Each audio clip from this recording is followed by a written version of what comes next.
কোন জায়গায় কি ব্যাগের দাম রাখতেছে? এটা আরো কেন রাখতেছে জানতে চাই আমরা। এটার দাম যদি 65 টাকা হয়, এটা আপনার কেন লোক আসবে এখানে? আপনার ব্র্যান্ডিং কেন হবে এখানে? এখানে 5,000 কাস্টমার আছে, আপনি একটা ব্যাগের দাম যদি 10 টাকা করেও নেন, এই 5,000 কাস্টমারের থেকে কত টাকা নিচ্ছেন আপনি? কেন আমরা টাকা দিয়ে আপনার ব্র্যান্ডিং আপনার ব্র্যান্ডিং করবো কেন? আমার কথা এটাই। বাংলাদেশে এখনো পর্যন্ত কোনো ব্র্যান্ড তারা এই ব্যাগের দাম রাখে না। কাগজের ব্যাগের দাম রাখে, এই ব্যাগটার দাম রাখে তারা 65 টাকা, কাগজের ব্যাগের দাম রাখতেছে তারা 15 টাকা হয়।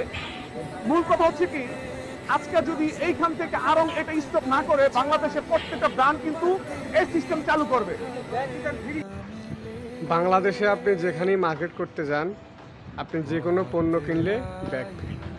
কিন্তু এই যে আড়ং, এই যে খানকি মাগির পোলারা আড়ং, এরা একটা পণ্য কিনতে গেলে ব্যাগও বলে কিনে নেওয়া লাগে। আর আড়ং এলাকায়ও তো দোষ নাই, দোষ হলে যত ক্রেতা খানকি মাগির পোলারা আছে, যত দুর্নীতিবাদের পোলারা আছে, এই মাদাচ্চোদেরা যাইয়া আড়ংয়ের জিনিস কিনে। কে খানকি মাগির পোলারা আড়ং থেকে জিনিস কেনা লাগবো কে? হ্যাঁ, আড়ং বাদে জিনিস নাই।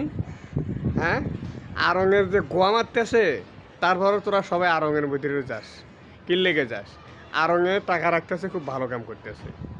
মাদাচ্চোদেরা তোরা আড়ং বাদে অন্যখানে যা, তোরা 1 বছর আড়ংয়ে কোনো কেনাকাটা করিস না, আড়ংয়ে হাত পাও ধরিয়া তোকে কাছে বিক্রি করবে। তোরা যাস, এই জন্য আড়ং এলাকাও তোকে পুটকি মারে।